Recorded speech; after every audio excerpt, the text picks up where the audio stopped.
100% job గ్యారంటీతో ISTTM business school admissions open.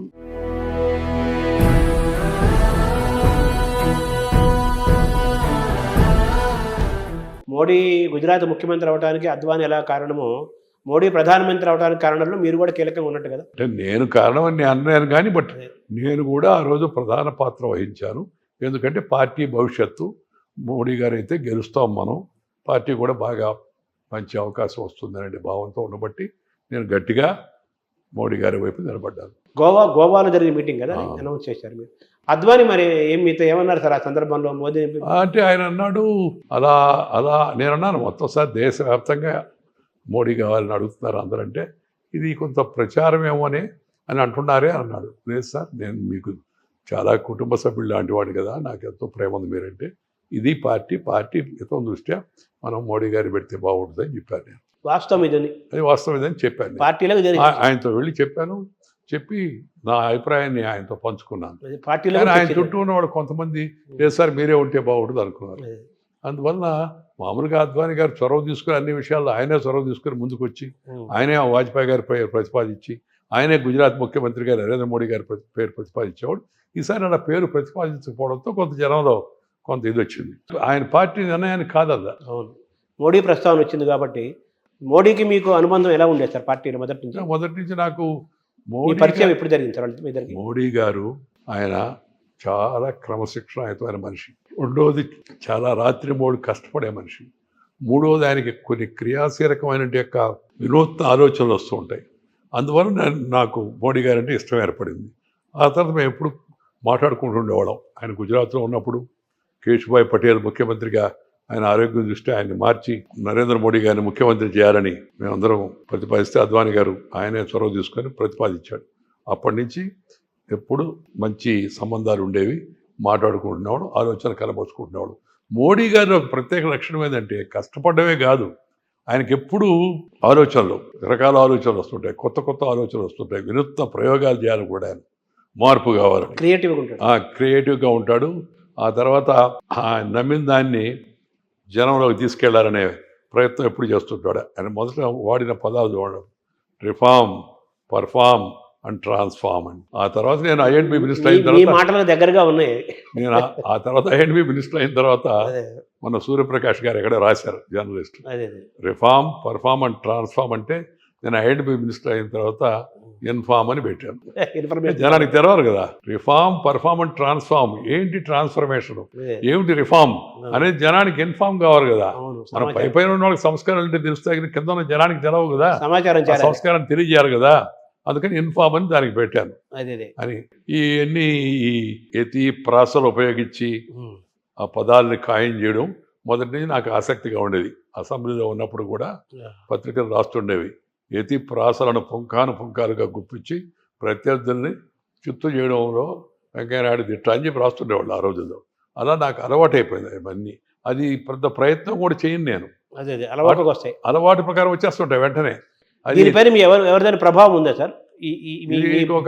నేను ఈ శైలికి ఊపు రావడానికి ఒక కారణం, పాత రోజుల్లో జనసంఘ హయాంలో జగన్నాథరావు జోషి గారిని ఉండేవాడు.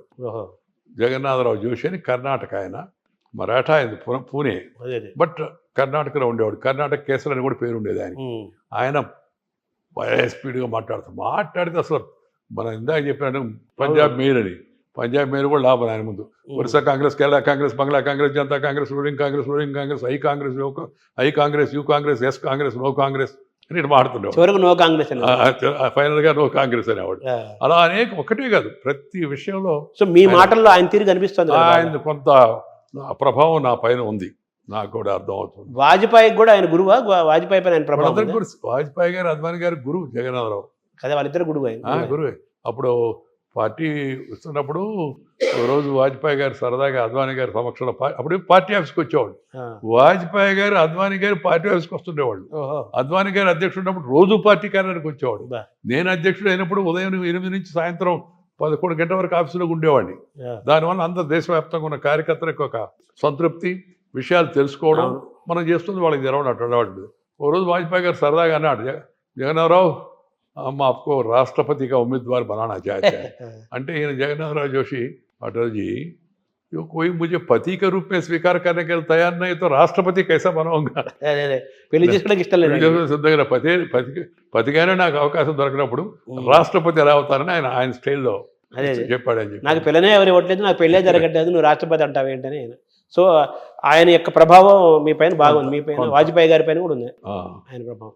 సరే, తర్వాత మీ మోడీ మీకు మీ ఇద్దరికి ఎప్పుడు పరిచయం ఏర్పడింది సార్? మోడీ గారికి నాకు పరిచయం, నేను అఖిల భారత ప్రధాన కార్యదర్శిగా ఉన్నప్పుడు, నేను గుజరాత్ పర్యటన చేయనప్పుడు మోడీ గారు పార్టీ సంఘటనా మంత్రిగా ఉండి పార్టీ కార్యాలయం చూస్తుండేవాడు. నేను వెళ్ళినప్పుడు మొట్టమొదటిసారి కలిశాడు ఆయన. అక్కడ మొదటిసారి కలిసినప్పుడే నాకు ఆయన చురుకుదనం, ఆయన స్పృహద్రూపి, ఆయన ఆలోచనలు నచ్చాయి. కాడి నుంచి నెత్తి సంబంధాలు. అప్పటి నుంచి ఏ పదవిలో ఉన్నా, ఆయన ఏ బాధ్యతలో ఉన్నా, నేను ఏ బాధ్యతలో ఉన్నా ఎక్కువగా మాట్లాడుకోవడం జరిగేది. ఆలోచనలు కలబోసుకునేవాళ్ళం, ఒక పరస్పరం అభిప్రాయాలు తెలుసుకుంటుండేవాళ్ళం. ఆ తర్వాత నాకు ముఖ్యమంత్రిగా ఆయన వ్యవహరించిన తీరు, పరిపాలన దక్షత, ఆ తర్వాత నేను ఇక్కడికి వచ్చి పార్టీ అధ్యక్షుడిగా ఉంటూ అన్ని రాష్ట్రాల ముఖ్యమంత్రులతో సంబంధాలు పెట్టుకున్నట్టుగానే ఆయనతో కూడా సంబంధాలు పెట్టుకోవడం, ఆ తర్వాత అద్వానీ గారి కింద అందరం కలిసి టీమ్గా పనిచేయడం, వీటన్నిటి వలన మరింతగా స్నేహం బలపడింది. ఆ తర్వాత నేను వాజ్పేయి గారి హయాంలో పార్టీలో ఉన్నాను. మొదట్లో బీజేపీ ప్రభుత్వం ఏర్పడింది 13 నెలలు వాజ్పేయి గారి అధ్యక్షతన. అప్పుడు ప్రభుత్వం ఏర్పడింది. ఆ ప్రభుత్వం ఏర్పడితే అప్పుడు ప్రమోద్ మహాజన్, సుష్మా స్వరాజ్ వీళ్ళందరూ మంత్రులు అయిపోయారు. అప్పుడు పార్టీ ఆఫీస్లో ఒక చర్చ జరిగింది. ఏమనంటే అందరూ ప్రభుత్వంలోకి వెళ్ళిపోతే పార్టీ కార్యాలయం, పార్టీని ఎవరు చూస్తారు? రెండు ఆలోచనకు అవకాశం ఇవ్వకుండా వెంటనే నేను ఉంటాను ఇక్కడే అన్న. తర్వాత నన్ను అద్వానీ గారు అడిగారు సాయంత్రం పూట, ఏమయ్యా అందరూ అన్నాం కదా, వాళ్ళు అందరూ మాట్లాడే తర్వాత చెప్పాల్సింది కదా అంటే, నాకు పార్టీ అంటే ఇష్టం అని అన్న. దాంతోనే ఒక రకంగా నా మీద గౌరవం పెరిగింది పార్టీలో వాళ్ళందరికీ. ప్రభుత్వం కన్నా పార్టీని ఎంచుకున్నాడని చెప్పారు. అందువల్ల నాకు మూడు చెప్పారు కదా, థీరీ చెప్పారు కదా, నేషనల్ పార్టీ. అందువల్ల నా మీద గౌరవం పెరిగింది, పార్టీలో ఉంటానన్నాడు అని చెప్పి.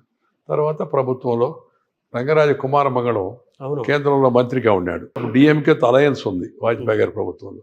డిఎంకే వాళ్ళు మంత్రులు ప్రముఖంగా ఉన్నారు. అదే సమయంలో రంగరాజ కుమారమంగళం కాంగ్రెస్ నుంచి వచ్చిన చురుకైన వాడు కాబట్టి ఆయనకి ప్రాముఖ్యత ఇచ్చేవాళ్ళు. ఆయన చనిపోయాడు ఆకస్మికంగా. చనిపోవడంతో బీజేపీ తరఫున ప్రముఖుడు ఎవరు లేడు. అందుకని బీజేపీ తరఫున వెంకయ్యను ప్రభుత్వంలో తీసుకోవాలని అద్వానీ గారు వాజ్పేయి గారు కలిసి నిర్ణయించారు. సుమన్ టీవీలో మీ పర్సనల్ అండ్ బిజినెస్ ప్రమోషన్స్ కోసం కింది నెంబర్కి కాంటాక్ట్ చేయండి.